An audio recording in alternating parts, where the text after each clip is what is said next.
കാട്ടിലെ പക്ഷിമൃഗാദികളെയും അതുവഴി വരുന്ന മനുഷ്യരെ പോലും കൊല്ലാൻ മടിയില്ലാത്ത കാട്ടാളനായ ചണ്ടൻ ഒരിക്കൽ മാഘമാസത്തിലെ 14-ാം ദിനം രാത്രി വേട്ടയ്ക്കായി ഒരു മരത്തിൽ കയറി ഇരിപ്പായി. സമയം കടന്നുപോയെങ്കിലും അയാൾക്ക് ഒരു ഇരയെ പോലും കിട്ടിയില്ല. അതിന്റെ നിരാശയിൽ മരത്തിലെ ഇലകൾ പറിച്ച് താഴേക്കെറിഞ്ഞും കുടിക്കാനായി ആവനാഴിയിൽ സൂക്ഷിച്ച വെള്ളം താഴേക്കിറ്റിച്ചും ഇരയെ നോക്കിയിരുന്നു. സമയം വൈകിയിട്ടും ഭർത്താവ് തിരിച്ചെത്താത്തതിൽ ചിന്തിതയായ കാട്ടാളന്റെ ഭാര്യ ഗോനദാരി പുലർച്ചെ തന്നെ ഭക്ഷണവും വെള്ളവും കയ്യിൽ കരുതി ഭർത്താവിനെ തേടിയിറങ്ങി.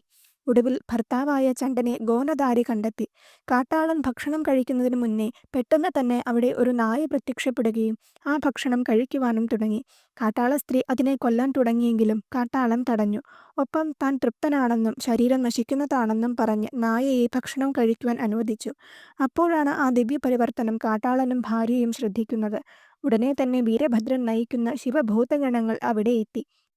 അവർ ശിവരാത്രി ദിനമായ അന്ന് വേട്ടക്കാരൻ താഴേക്ക് പറിച്ചെറിഞ്ഞ ഇലകൾ കൂവളത്തിൻ്റെതാണെന്നും അത് വന്നു പതിച്ചത് താഴെയുള്ള ഒരു ശിവലിംഗത്തിലായതിനാൽ അത് അർച്ചനയായും താഴേക്ക് തളിക്കപ്പെട്ട ജലം അഭിഷേകമായും ഒപ്പം ഇരയെ അന്വേഷിച്ച് ഉറക്കം ഒഴിവാക്കിയതിനാൽ അറിയാതെ തന്നെ കാട്ടാളൻ ശിവാരാധന ചെയ്തു എന്നും അതിനാൽ ശിവലോകത്തേക്ക് കൂട്ടിക്കൊണ്ടുപോകാനായി വന്നതാണെന്നും പറഞ്ഞു. മനഃപൂർവ്വമല്ലാത്ത ജാഗരണവും ആരാധനയും പോലും ശിവത്വത്തിലേക്ക് നയിക്കും എന്നത് ശിവരാത്രി വ്രതത്തിന്റെ മാഹാത്മ്യത്തെ വർദ്ധിപ്പിക്കുന്നു.